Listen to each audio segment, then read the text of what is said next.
मेरी शादी को अभी 7 साल हो गए हैं, लेकिन मुझे अभी तक माँ बनने का सौभाग्य नहीं मिला है। और अब तो मेरे पति का काम भी छूट गया है। जिस फैक्ट्री में वो काम करते थे, अब मानो वो फैक्ट्री बंद ही हो गई है। अभी वो पिछले 6 महीने से काम की तलाश में घूम रहे हैं, लेकिन उन्हें कोई ढंग का काम ही नहीं मिल रहा। मैं तो भगवान शिव और पार्वती की बहुत ही ज्यादा पूजा भी करती हूँ। मैं पिछले कई वर्षों से सावन का हर एक सोमवार और उनकी पाठ पूजा में कोई कमी नहीं छोड़ती हूँ। और मैं इस बार भी सावन में सभी सोमवार के व्रत रखूंगी और भगवान शिव और पार्वती की अच्छे से पाठ पूजा करूंगी। अरे अब कौन से व्रत पूजा आ गए तेरे? जब देखो तब शिव पार्वती की ही पूजा करती रहती है, सारा दिन इस पाठ पूजा में ही लगी रहती है। आज तक तेरी इस पाठ पूजा से इस घर में कुछ फायदा तो हुआ नहीं और ना ही इस घर में कोई अच्छा काम हुआ है। अरे तेरा इतना पाठ पूजा करना किस काम का? अभी तक तेरी शादी को इतना टाइम हो गया है, तेरी गोद भी नहीं भरी है, तेरी गोद भी खाली है अभी तक। माँ जी, वो सावन का महीना शुरू हो गया है तो मैं सावन के व्रत सोमवार शुरू कर रही थी। आज पहला सोमवार है, बस इसीलिए मैं मंदिर जा रही थी माँ जी। बस इस पाठ पूजा के बहाने रोज रोज मंदिर चली जाती है, जा। लेकिन हाँ, मंदिर से जल्दी ही घर वापस आ जाना। सारा दिन वहाँ बैठ के शिव पार्वती की पाठ पूजा में मत लगी रहना। और हाँ, एक और बात बता देती हूँ मैं तुझे मैं कोई पैसे वैसे नहीं देने वाली। फालतू में यूं ही मंदिरों में पैसे खर्च करती रहती है। घर में यहाँ कोई पैसों का पेड़ नहीं लगा हुआ। घर में पहले से ही पैसों की इतनी तंगी है और ना ही आज तक तेरे मायके वाले एक भी पैसे का सामान लेके आते हैं। यहाँ आ जाते हैं मुंह उठा के खाली हाथ। अरे मम्मी पापा आप? अरे बेटा, आज सावन का पहला सोमवार था, इसलिए हम शिव जी के मंदिर में आए थे।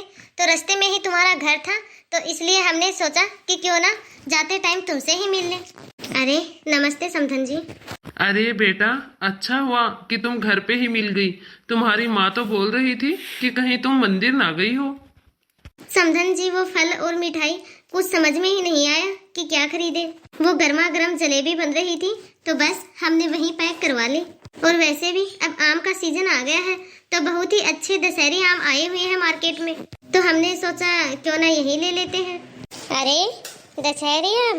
अरे उनको तो कोई भी नहीं खाता, ऐसे ही पड़े पड़े सिड़ते हैं हमारे फ्रीज में, तो फालतू में ही फेंकने पड़ते।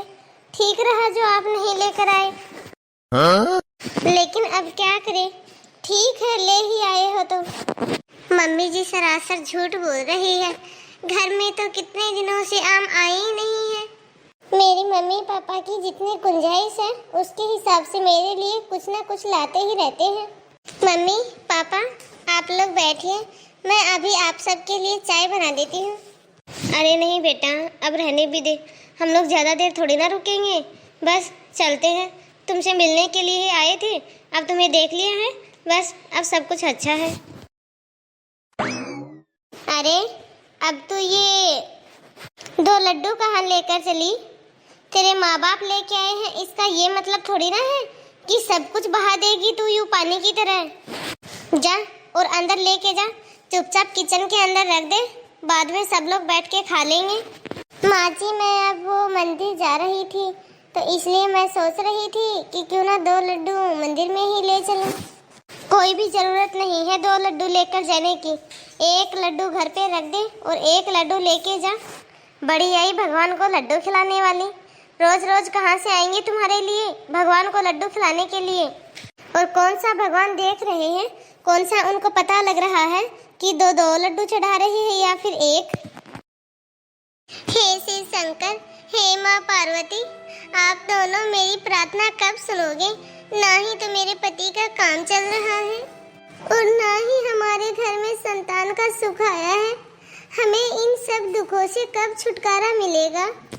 इन सभी समस्याओं से हमें छुटकारा दिलाओ प्रभु, छुटकारा दिलाओ। हमें भी कब सुख मिलेगा? मुझे मेरी पूजा का फल कब मिलेगा प्रभु?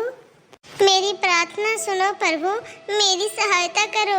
अब मुझसे और दुख नहीं सहा जाता प्रभु, मेरी प्रार्थना स्वीकार करो। अरे बेटी, मुझे बहुत जोरों की भूख लगी है। यदि तुम्हारे पास कुछ खाने का है तो दे दो बेटी, भगवान तुम्हारा भला करेंगे। मेरे पास तो ये लड्डू है, लेकिन ये लड्डू तो अम्मा जी, मेरे पास तो ये लड्डू है और यह लड्डू लेकर मैं मंदिर जा रही थी, लेकिन कोई नहीं, ये लड्डू आप रख लीजिए। अरे बेटा, यह लड्डू तो तुम मंदिर में चढ़ाने के लिए लेकर जा रही थी, लेकिन तुम मंदिर में क्या चढ़ाओगी? अरे कोई नहीं माँ जी, मेरे पास में मंदिर में चढ़ाने के लिए ये फूल और कलश है। मैं भगवान शिव और माँ पार्वती की इन्हीं से पूजा कर लूंगी। पर आपको भूख लगी है ना अम्मा, आप ये लड्डू खा लो। जीती रहो बेटी, जीती रहो। भगवान शंकर और माँ पार्वती तुम्हारी हर एक मनोकामना पूरी करे बेटा। हे शिव शंभू, मेरी हर एक मनोकामना पूरी करना भगवान। अब मैंने पाठ पूजा कर ली है, अब मैं फटाफट से घर के लिए निकलती हूँ, वरना खामखा माँ जी मुझे डांटेंगी। अरे बहू, तुम कहाँ रह गई थी? हम लोग कब से तुम्हारा इंतजार कर रहे थे। तुमने तो बहुत ही अच्छा किया। तुम्हें जो मंदिर में सेठ गौरी शंकर मिले थे, वो बोल रहे थे कि तुमने उन्हें अपने घर की परिस्थिति बताई थी और उन्हें एक सहायक की ज़रूरत थी ताकि वह अपने दुकान के लड्डू बेच सके। इसलिए वो हमारे अनिल के पास आया है, ताकि हमारे अनिल के पास थोड़ा काम आ जाए, जिससे वह थोड़े बहुत पैसे भी कमा लेगा। सेठ गौरी शंकर, लेकिन मुझे तो मंदिर में कोई नहीं मिला माँ जी। अरे माँ, वो जो सेठ गौरी शंकर आए थे वो तो है ही नहीं, अचानक से कहाँ चले गए? क्या साक्षात भगवान शिव और माँ गौरी पार्वती मेरी प्रार्थना सुनकर मेरी मदद करने के लिए आए? हे शिव शंकर, हे माँ पार्वती, मैं आप दोनों को पहचान नहीं पाई। इसका मतलब सेठ गौरी शंकर और कोई नहीं, स्वयं भगवान शिव शंकर थे। अरे बेटा, डॉक्टर को ले आया तू? देखिए, टेंशन की कोई बात नहीं है, आपकी बहू पेट से है और वो माँ बनने वाली है। क्या आप सच बोल रहे हो डॉक्टर साहब? हमारी आनंदी माँ बनने वाली है। बहू, तुम्हारी भक्ति में बहुत ही ज्यादा शक्ति है। तुमने अपनी भक्ति और पाठ पूजा से भगवान शिव और माँ पार्वती को प्रसन्न किया है। देखो, आज तुम अपनी भक्ति की वजह से ही पेट से हो और माँ बनने वाली हो। तुम्हारी भक्ति की वजह से ही हमारे घर में खुशी आई है और अनिल को भी नौकरी मिल गई है। जय शिव शंकर, जय माँ पार्वती, आपकी सदा ही जय हो। हे भगवान, अब मैं वादा करती हूँ कि मैं अपनी बहू को कभी भी तंग नहीं करूँगी।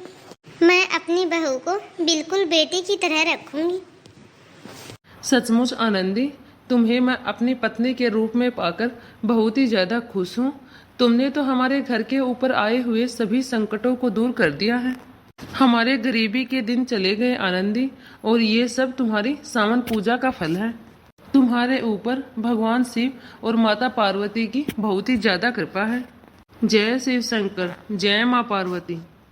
तो सब लोग चलिए भगवान शिव और माँ पार्वती के मंदिर हमारे जीवन में आई सभी खुशियों के लिए उनको धन्यवाद बोलते हैं। तो हाय गाइज, आप सभी को आज की हमारी यह स्टोरी कैसी लगी? आई होप आप सभी को आज की हमारी यह स्टोरी बहुत ही ज़्यादा पसंद आई होगी। यदि आप सभी को आज का हमारा यह वीडियो पसंद आया हो तो हमारे इस वीडियो को ज़्यादा से ज़्यादा लाइक और शेयर करें, क्योंकि आपके एक लाइक और एक शेयर से हमारा भी मोटिवेशन बढ़ता है, ताकि हम आपके लिए इसी तरह के नए नए टॉपिक पर वीडियो लाते रहें। और यदि अभी तक आपने हमारे इस चैनल को सब्सक्राइब नहीं किया हो तो फटाफट से बेल आइकन दबाकर सब्सक्राइब करें। तो बाय दोस्तों, अब मिलते हैं अगले वीडियो में।